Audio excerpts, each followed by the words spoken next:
নমস্কার বন্ধুরা, এভাবে কখনো চিকেন খেয়ে দেখেছেন? আরও একটি নতুন রেসিপির সাথে আপনাদেরকে স্বাগত জানাই আমি আমার চ্যানেলে। আশা করি সবাই ভালোই আছেন।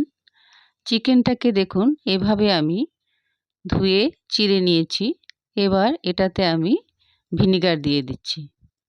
এখানে আমি 2 চামচ পরিমাণ ভিনিগার দিয়েছি। সাথে আমি আদা রসুনের পেস্ট ব্যবহার করেছি এখানে চিকেনটাকে মাখার সময়, সেটাও দিয়ে দিলাম 1 চামচ। এবার বড় চামচের 1 চামচ দই দিয়ে দিলাম, টক দই দিয়েছি। স্বাদ মতো নুন, হলুদ গুঁড়ো দিয়ে দিলাম, সাথে লঙ্কা গুঁড়ো দিয়ে দিয়েছি। এবার ভালো করে সমস্ত উপকরণগুলোর সাথে মাংসটাকে আমি ভালো করে মাখিয়ে নিচ্ছি। দেখুন মাখানো হয়ে গেছে। এবার আমি এতে আলু, পেঁয়াজ এগুলো দেব, সেগুলো দেখাচ্ছি। দেখুন 4টে পেঁয়াজ দিয়েছি, আলুগুলো আমি এভাবে কেটে নিয়েছি। এবার মিক্সিং জারে আমি ধনেপাতা, কাঁচা লঙ্কা ও রসুন, আদা একসাথে পেস্ট করে নেব। সমস্ত জিনিসগুলো আমি মিক্সিং জারে দিয়ে দিচ্ছি। দেখুন, দিয়ে সামান্য পরিমাণ জল দিয়ে আমি এটার একটা সুন্দর পেস্ট তৈরি করে নেব। তৈরি হয়ে গেছে আমার, দেখুন ধনেপাতা দিয়ে পেস্টটা। এবার পেঁয়াজগুলোকে আমি এভাবে কেটে নিয়েছি।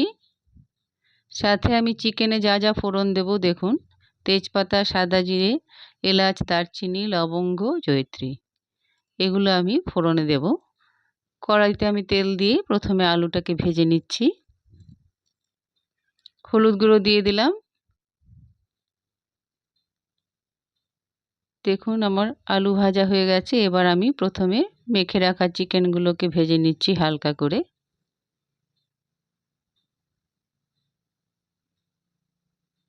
ভাজা হয়ে গেছে, চিকেনগুলো উঠিয়ে নিলাম। আমি দুভাগ করে চিকেনগুলো সমস্ত আমি হালকা করে একটু ভেজে নিয়েছি। উঠিয়ে নিলাম সমস্ত চিকেনগুলো। এবার আমি কড়াতে তেল দিয়ে প্রথমে ফোড়নটা দিয়ে দিচ্ছি। এবার আমি কেটে রাখা পেঁয়াজগুলো দিয়ে দিলাম। এবার পেঁয়াজটা দিয়ে একটু সময় ভেজে নেব।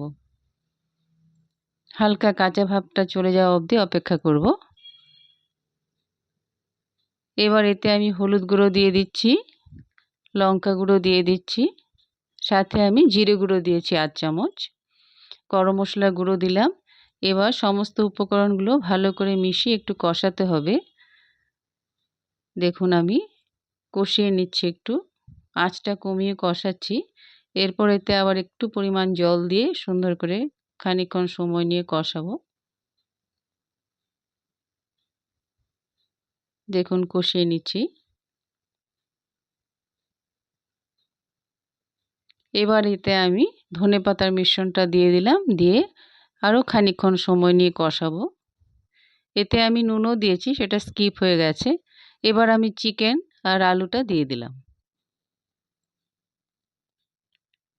সুন্দর করে চিকেন আর আলুর সাথে মশলার মিশ্রণটা ভালো করে মাখিয়ে নেব। কিছুক্ষণ নেড়ে চেড়ে নেব ভালো করে, খুব একটা বেশি সময় লাগে না।